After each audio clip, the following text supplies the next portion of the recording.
80-20. 80-20 limit is for REIT for its final investment. 80% has to be in completed and revenue generating. Balance 20% आपकी इच्छा है वहां पे करो remaining 8 में. ठीक है, wonderful. Second limit is for valuation. पिद्दू लिमिट, इसको क्या पढ़ रहे हैं हम? ये है पिद्दू लिमिट. पिद्दू लिमिट क्या कह रही है हमको कि एवरी ईयर कराओ फुल वैल्यूएशन और 6 मंथली कराओ अपडेशन. और कितने दिन में डिस्क्लोज करना है? 15 डेज. बहुत अच्छी बात है. फिर ये एक और पिद्दू लिमिट आ गई डिस्ट्रीब्यूशन की, कि जितना भी आपका इनकम हो रहा है डिस्ट्रीब्यूटेबल इनकम, उसका 90% has to be distributed within 6 months period, 15 days में. ठीक है. फिर आ गई नहीं ये आ गई पिद्दू लिमिट, क्या आ गई? पापा लिमिट. ठीक है ना, ध्यान रखना एकदम, ये जबरदस्त. बस ये 2 लिमिट है ना बेटा जी, ये है सबसे जबरदस्त लिमिट. ठीक है ना, एसपीवी और होल्ड को. अब दिमाग को बस एकदम तेज तर्रार करके सोचना. रीट है, रीट डायरेक्ट इन्वेस्टमेंट तो कर ही सकती है, कोई टेंशन नहीं है. अगर एसपीवी आ गई, 2 limit, 50% of the total shares of SPV की लिमिट, दूसरा 80% of the total assets of SPV की limit. The limit says that SPV में REIT और HoldCo has to hold at least 50% of the total shares of SPV and SPV has to invest at least 80% of total assets of SPV in properties. और SPV दूसरे SPV में नहीं कर सकती. और फिर आता है HoldCo. HoldCo में तो सिंपल है कि HoldCo के अंदर 50% इन्वेस्टमेंट हो सकता है किसका? REIT का. बस 50% होना ही चाहिए, rather I should say at least 15% है. ये सब एटलीस्ट एटलीस्ट 50% तो होना चाहिए, लॉजिकल है. ठीक है. और फिर आते हैं 2 और पिद्दू लिमिट्स. मिनिमम सब्सक्रिप्शन रीट में होता है 50,000 का और ट्रेडिंग लॉट होता है 100. That's also okay. Last deferred payment. एक रीट मैक्सिमम लोन या डिफर्ड पेमेंट कितना रख सकता है? टोटल असेट्स का 49% is the upper cap and 25% exceed करते हैं. You have to take unit holder and crediting का अप्रूवल. क्या डिफिकल्ट है यार, क्या डिफिकल्ट है? कुछ भी नहीं, कुछ भी नहीं, कुछ भी नहीं. And that is all about, ये लोग तो जा चुके ना यार, छोड़ो. That is all about real estate investment trust. That is all about real estate investment trust. I hope you are all with me. अब बेटा जी किसी के दिमाग में कुछ सवाल हो तो पूछ सकते हो एकदम मस्ती से. Yes buddy. और होल्डको अगर एक बीच में रिटर्न तो कम हो जाएगा ना, क्योंकि उनका ये 100% रिटर्न कम होने वाला है. इसके लिए आप अगर आगे जब हम थियोरेटिकल भी पूरा चैप्टर को पढ़ते हैं ना, उसमें क्या पढ़ते हैं कि जब भी एक real estate investment trust invest करेगा से एक होल्डको में और फिर जा रहा है एसपीवी में और फिर जा रहा है प्रॉपर्टी में, this is the maximum possible. इससे ज्यादा लेयर नहीं हो सकती है. अब इसमें क्या प्रॉब्लम हो रही है, इस प्रॉपर्टी से जो इन्वेस्ट, और इसमें भी हम एकदम वर्स्ट कम सिनेरियो मांगते हैं कि रीट के पास होल्डको के सिर्फ 50% शेयर्स हैं. प्रैक्टिकली रीट के पास होल्डको के सब्सटैंशियल शेयर्स होने वाले हैं, लेकिन लॉ तो क्या कहता है कम से कम 50% रखो. ठीक है. होल्डको के पास कम से कम 50% शेयर्स होंगे एसपीवी के. ठीक है. तो उनका कहना यह है कि ये प्रॉपर्टी से जो भी रेवेन्यू आ रहा है, वही कह रहे हो आप, रेवेन्यू की बात कर रहे हो, ये एसपीवी के पास इस प्रॉपर्टी के 50% है. मतलब यहां पे कोई ए लिमिटेड हो सकता है जिसके पास बैलेंस 50% होंगे. बात समझ में आ रही है? तो जो भी इस प्रॉपर्टी से रेवेन्यू हुआ वो एसपीवी के पास आधा ही आएगा. ये छोड़ो, अब उस एसपीवी के 50% शेयर्स होल्डको के पास है, तो यहां पे कोई बी लिमिटेड हो सकता है जिसके पास और 50% शेयर्स होंगे.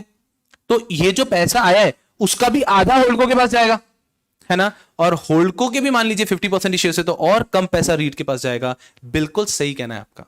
लेकिन आप ये सोचो, पैरेलली आपका इन्वेस्टमेंट भी तो कमी क्या है, तो बिल्कुल डाइल्यूट होते होते होते आता है. That is a problem, that is a problem. बस. तो ये हम लोग जो पढ़ते हैं ना, तो हम लोग अकेडमिकली तो क्या करते हैं कि सबसे एक्सट्रीमिस्ट ऑफ द पॉसिबिलिटी पढ़ते हैं, बट प्रैक्टिकली आप सोचो, आप कोई सोचो, रीट कभी होल्डको में सिर्फ 50% रखेगा क्या? होल्डको में तो ज्यादा ही रखेगा ना. ये तो हम बेयर मिनिमम लॉ के हिसाब से देख रहे हैं. रीट होल्डको, हाँ एसपीवी का 50-50 होता है, दैट इज नेचुरल. लेकिन यहां पर ध्यान रखते हैं होल्डको में आपका कंट्रोल ज्यादा होता है. लेकिन हाँ एकदम सही आप कह रहे हो कि डाइल्यूट हो जाता है बिल्कुल अर्निंग. यस. तो रीट के एंगल से भी रीट चाहेगा कि वो डायरेक्टली किसी प्रॉपर्टी में इन्वेस्ट करे ताकि पूरा इनकम आए, कंट्रोल भी बेटर है, 100% चाहेगा. But when a project is very large and the potential is also use, तो at times REIT also collaborate, creates an SPV and go head. Perfect. Yes ma'am please.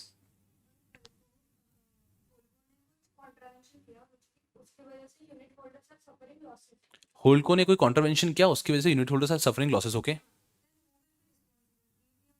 नहीं, अब कैसा होगा आप समझो. यूनिट होल्डर्स यहां पर है, तो यूनिट होल्डर्स के लिए तो रीट ही अकाउंटेबल है. REIT is accountable to the unit holders and that is the reason I am telling you कि 50 नहीं 51 होना चाहिए. आप समझ रहे हो? तो इस कारण से ताकि रीट उसको कंट्रोल कर पाए पूरा. तो आज की तारीख में लॉ ने 50 दिया है, बट प्रैक्टिकली कभी भी 50 पे होल्डको बनता ही नहीं, 51 पे बनता है ताकि रीट का पूरा कंट्रोल रहे. तो कभी ऐसा नहीं हो पाएगा कि रीट के विश के बिना होल्डको कोई एक्शन ले ले प्रैक्टिकली, ऐसा. This is a basic need.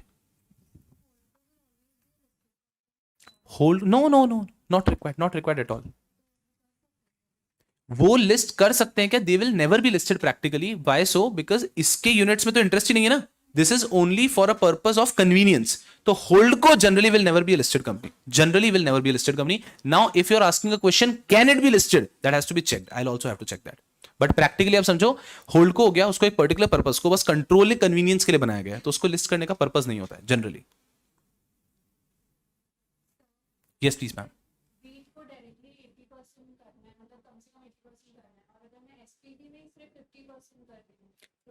Now उसका नहीं, अब कैसा होता है, इवेंचुअली रीट को ये ध्यान रखना, रीट का जो पैसा बाहर गया है उसमें से 80% पैसा is finally given for investing in completed and revenue generating. तो वो कैसे देखा जाएगा? बहुत भारी है ये, कैलकुलेशन सिलेबस में नहीं है, बट इसको समझने की कोशिश करना। ये रीट है, रीट का फाइनल पैसा जा रहा है 1 2 3 4 एंड 5 प्रॉपर्टीज के अंदर। प्रिज्यूम कुछ होगा जो डायरेक्टली जा रहा है, कुछ हो रहा है जो एसपीवी के थ्रू जा रहा है, यहां पे होल्ड को भी हो सकता है, फिर डायरेक्टली हो सकता है। आपको क्या देखना है कि रीट का फाइनल पैसा कितना गया। मान लो रीट का यहां पे गया है 1000 करोड़, यहां पे गया है 500 करोड़, यहां पे रीट का कितना गया है, मतलब रीट ने एसपीवी में इन्वेस्ट किया और फाइनली क्या होगा, रीट का कितना पैसा गया देखेंगे। मान लीजिए रीट का यहां पे गया इसको अक्वायर करने में 500 करोड़, इस एसपीवी के शेयर से रीट के 500 करोड़, यहां पे भी शेयर से 600 करोड़। तो आप समझिए रीट का यहां पे पैसा तो 600 करोड़ ही लगा ना इस प्रॉपर्टी में। Are you understanding? रीट ने अपने पॉकेट से कितना दिया था? 600 crore to acquire SPV, and SPV has invested. यहां पे 500 करोड़, यहां पे 500 करोड़। अब ओवरऑल लॉ ये चाहता है कि इस जगह पे 80-20 का रूल कंप्लाइड हो। रीट के जेब से जो टोटल पैसा लगा, फाइनली 80-20 का रूल यहां पे कंप्लाइड होना चाहिए कि इन सब में से 80% should be revenue and completed and revenue generating assets. ऐसा that is nowhere in the module, but this is how it is calculated. इसकी जरूरत क्यों नहीं पड़ती? जैसे कि मैं बता रहा हूं, हम लोग जब अकेडमिकली पढ़ते हैं तब हम वर्स्ट केस सिनेरियो मान के चलते हैं अकेडमिकली, प्रैक्टिकली वैसी पोजीशन नहीं आती है। बट 100% हमें क्यों वैसे पढ़ना पड़ेगा? बिकॉज एग्जाम में क्वेश्चन तो वैसा आ सकता है ना। एग्जाम में question will not always be जो प्रैक्टिकली होता है, प्रैक्टिकल ओरिएंटेशन पे क्वेश्चन आते हैं, बट कभी कभी ऐसे अकेडमिक क्वेश्चन भी आ सकते हैं, कोई परेशानी की बात नहीं है। Are we understand? समझ में आ रहा है? आज मेरी आपसे क्या अपेक्षा रहेगी? मेरी आपसे अपेक्षा रहेगी कि देखो सेशन तो यहाँ पे खत्म हो जाएगा, फिर आप बच्चे क्या करेंगे कि आप बच्चे अब रेगुलर लेक्चर्स ड्राइव लिंक वगैरह में देखेंगे, तब वापस आप जब रीड पढ़ोगे, मैं ऐसे ही पढ़ाता हूँ जिसके अंदर मैं लिमिट्स लिखवाता हूँ पूरे, और लिमिट्स के फॉर्म में आप लोग तब भी पढ़ोगे। लेकिन before going there also I don't start with REIT in my regular batch. यहाँ पे तो क्यों स्टार्ट किया? बिकॉज यार आई बिलीव कि एक अच्छे टॉपिक से स्टार्ट करें तो मजा आएगा। अब अगर कोई रेगुलर इजी से टॉपिक ले लो तो उसमें मजा भी नहीं आता, ना ही आपको पढ़ने में मजा आता, ना ही आपको सब्जेक्ट का एक अच्छा ग्लिम्स मिलता। तो इसलिए हमने रीड लिया। रेगुलर बैच में रीड से स्टार्ट नहीं होगा, कहीं और से स्टार्ट होगा, रीड बाद में आएगा। बट आप क्या कर सकते हो अपने एंड से, रीड के ये 7 लिमिट कंठस्थ करके रखो। कहीं भी लिखते हैं 7 limits, these 7 limits of REIT if you know, then REIT का आपका सब्सटैंशियल डिफिकल्ट पोर्शन हो चुका है। फिर आपको थ्योरेटिकली तो पूरा चैप्टर हमको पढ़ना ही है, जो रेगुलर बैच में अपन पूरा पढ़ेंगे ही सही, लेकिन आपने ये 7 पे अभी से होल्ड करके रखो, ताकि जो 3 लेक्चर अटेंड किए ये सिर्फ how do I frame it up, introductory lecture ना रहे, सिर्फ आपकी कन्वीनियंस के लिए, कंफर्ट लेवल के लिए ना रहे, और ये एक्चुअली वैल्यू एडिशन तब करेंगे जब ये 7 लिमिट्स आप लेके चल रहे हो। तो what you can do, simply pen it down somewhere. और आपको और बेटर आइडिया दूं मैं, तो आप क्या कर सकते हो, शांति से बैठ जाओ, खुद से याद करो कौन कौन से लिमिट्स थे, याद आ जाएंगे थोड़ा सा। मैं आपको बताना, आप लोग क्या हो, टूथपेस्ट हो आप लोग, ठीक है? आप लोगों के अंदर सब है, वो ऐसा वो नहीं, आपने देखा ना घर पे होता है ना, सबके टूथपेस्ट खत्म होता है, आपके हिसाब से फेंक देना चाहिए। फिर वहां पे पिताजी आते हैं, रुको,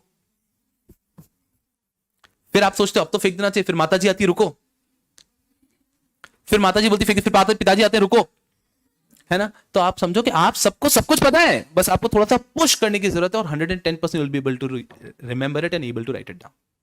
okay, so that will be all for this session. I don't think मैं आगे यहां से एक्सटेंड कर पाएगा अभी। आप लोग चिल करो एकदम मस्ती में, है ना? एक चीज पे भरोसा रखो, no topic is impossible to understand. ऐसा टॉपिक बना ही नहीं, ऐसा टॉपिक बना ही नहीं है। Whenever you see a difficult topic, you should never be sad, you should be happy about it। ये मैं एग्जीक्यूटिव में भी बोलता हूं। आप लोगों की इज्जत कब तक है? जब तक लॉ डिफिकल्ट है। आपको समझ में आता है? आज आपको बुखार आता है, आपका हाथ दुखता है, आपका पैर दुखता है, आप डॉक्टर के पास नहीं जाते हो, आप पहले करते हो उस चीज को गूगलिया। हमको चाहिए कि गूगल ही हमें बता दे उसका जवाब। अगर गूगल उसका जवाब दे देता है तो हम डॉक्टर के पास ही नहीं जाते ना। 3-4 अपने मैच हो जाते हैं, ये अपने हाँ यही सिम्टम्स है, वो 2 दवाई ली और अपन खुश। सो आर यू अंडरस्टैंड? डॉक्टर का बिजनेस तो जा रहा है ना, डॉक्टर एज अ प्रोफेशन तो नहीं कमा रहा है। आप समझो लॉ अगर इतना आसान होता कि आपके क्लाइंट पढ़ते, हाँ, बस अरे क्या बस ये क्या करना है, रीड को सीधा प्रॉपर्टी में इन्वेस्ट करना है, तो why would someone come to you as an individual? As an individual आपकी और हमारी वैल्यू तब तक है जब तक लॉ क्रिटिकल है। लॉ क्रिटिकल कब तक रहेगा? जब तक भारत में चोर है। चोर है मतलब क्या करते हैं कि लॉ को ओवरराइड करने की कोशिश करते रहेंगे और तब तक लॉ क्रिटिकल बनता रहेगा, और जब तक लॉ क्रिटिकल बनता रहेगा हम सब लोग मस्ती से रिस्पेक्टेड रहेंगे। जिस दिन हम सोचते हैं ना बेर एक्ट इतना डिफिकल्ट क्यों होता है, अरे बेर एक्ट अगर आसान होगा तो फिर आपके पास कौन आएगा? हर एक क्लाइंट आपका एक एक बेर एक्ट लेके बैठ जाएगा ना घर पे। तो तब तक आप लोग हो, तब जब तक बेर एक्ट में क्रिटिकल चीजें हैं। तो whenever you see a difficult topic, that's just a way of looking at it. Never think और यार ये तो बहुत डिफिकल्ट टॉपिक आ गया, बिल्कुल मजा नहीं आ रहा है। नहीं, you have to see it this way. हाँ भाई साहब, कोई आएगा इसका डाउट लेके और मैं फोड़ेगा उसको। तो you have to think in that direction and think positively. I am not, मतलब ऐसा नहीं है एक प्रोफेशन, हर प्रोफेशन में ऐसा ही है। आपके पेरेंट्स भी कुछ ना कुछ करते हैं। If something is very easily available, है ना, अरे आपको पता है ना इंडिया में ऑक्सीजन कैफेज बन रहे हैं इंडिया में, जहां पे आप जाओगे, आप वहां ऐसे बैठोगे रिक्लाइनर पे, आपको ऐसा मास्क लगाया जाएगा एंड यू पे for per hour 15 minutes, half an hour basis पे, और वो आप ऑक्सीजन इनहेल करोगे प्योर वाली। ये बिजनेस है भाई, आपको समझ आ रहा है? क्यों? पहले जब वो कंफर्टेबली अवेलेबल था तब किसी को नहीं था, अब हमें है कि हाँ ऑक्सीजन प्योर अवेलेबल नहीं है, वो भी है। हर वो चीज जो इजीली अवेलेबल है उसकी इज्जत नहीं है। तो अपन ने ध्यान रखना है, कोई लोड नहीं लेना है। डिफिकल्ट टॉपिक मिलेंगे, हो सकता है हर एक चैप्टर में मिल सकते हैं, हर एक सिलेबस में मिल सकते हैं, उसको देख के खुश होने का, लोड नहीं लेने का। हमेशा ये सोचने का कि अरे यार ये डिफिकल्ट हो रहा है ना, मतलब भाई ये फ्यूचर में इसमें करियर है, इसमें प्रोस्पेक्ट्स है। तो जो चीज़ whenever something is super easy ना, यू टू अंडरस्टैंड कि यहाँ पे क्या ही होगा, तो हर एक व्यक्ति को आता होगा। सो नेवर, मतलब never be very reluctant to read a difficult topic. एक चीज़ ध्यान रखो। दूसरी चीज़, जब आप लोग पढ़ेंगे, ऑफ कोर्स कैसा होता है एज ए स्टूडेंट लाइफ में, जब भी आप पढ़ोगे थोड़ी परेशानी आनी है, दैट इज मतलब प्रिज्यूम्ड है। इतना आसानी से हो जाता ना तो अपन इसको difficult, one of the most difficult course in India नहीं बोलते ना। परेशानी आनी है, बस एक माइंडसेट से रहना कि भाई जो आप फेस कर रहे हो ना, वो भारत का हर व्यक्ति जो एग्जाम दे रहा है वो फेस कर रहा है। तो दो ही ऑप्शन है, या तो उस पर बैठ के परेशान हो जाओ या फिर थोड़ी और मेहनत करके आगे निकल जाओ। एकदम लाइट एंड नोट पे लेना, मस्ती से हो जाएगा। CS professional is a very small सा हर्डल इन योर आगे का लाइफ। फटाफट रैप अप करो और आगे बढ़ो। जीवन में बहुत बहुत बहुत कुछ करने के लिए है।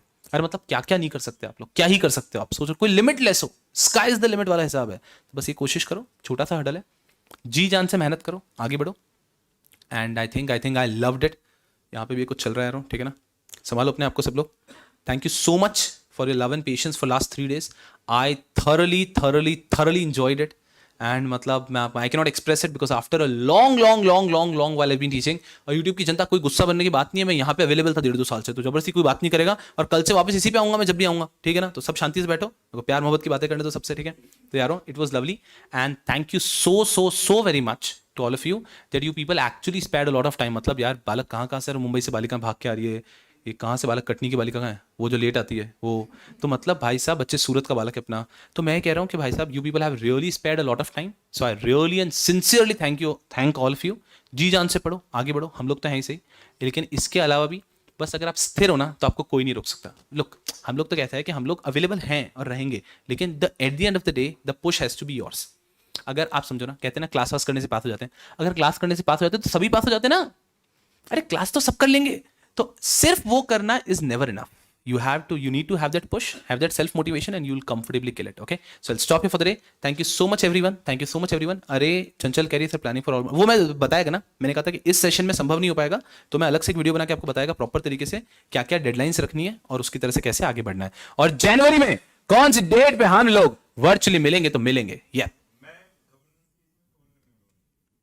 नहीं, आप मस्ती में करो, ठीक है, मैं आपसे बात करता हूँ, कोई लोट नहीं है, ठीक है ना। चलो तो जी जान से पढ़ो यारों एंड आगे बढ़ो। That will be all for this session. Thank you so much for your nice patience. Bye. यार